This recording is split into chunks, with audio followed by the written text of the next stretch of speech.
पुराण की कथा का मतलब केवल यही है कि हम शिव को अपने भीतर उतार रहे हैं।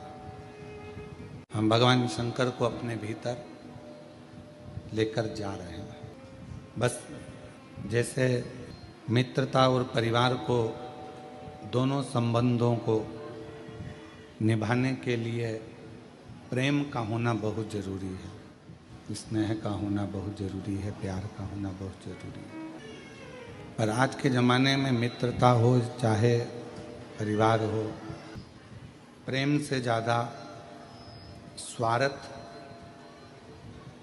उन रिश्तों में आ गया है।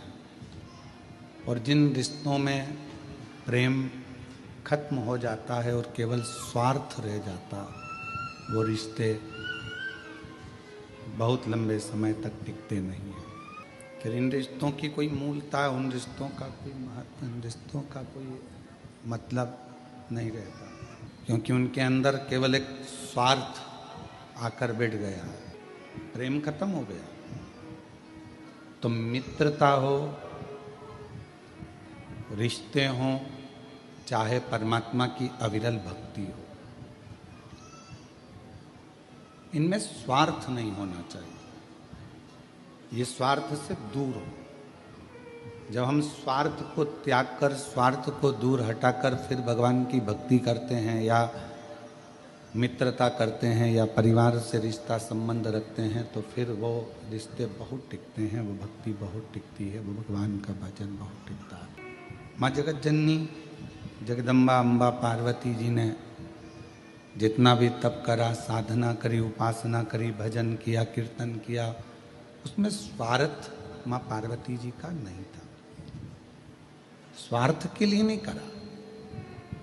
शिव को पाना, भगवान शंकर, ये चालू कर दो बाबा, भगवान शिव को प्राप्त करना, भगवान शंकर को प्राप्त करना, शिव को अपना बना लेना और पंच शिव के हो जाना, ये पार्वती जी का मूल था। उसमें स्वार्थ नहीं था, केवल शिव के हो जाना और शिव को अपना बना लेना। रिश्ते क्यों खत्म हो रहे हैं? क्योंकि उसमें प्रेम खत्म हो गया, स्वार्थ रह गया। मित्रता क्यों खत्म हो रही है? मित्रता में प्रेम खत्म हो गया, केवल स्वार्थ रह गया। भक्ति कहाँ जाकर खत्म हो जाती है कि व्यक्ति का स्वार्थ पूर्ण नहीं हो पाता। हमने भगवान से ये मांगा और भगवान ने हमको नहीं दिया तो हम मंदिर जाना छोड़ देते।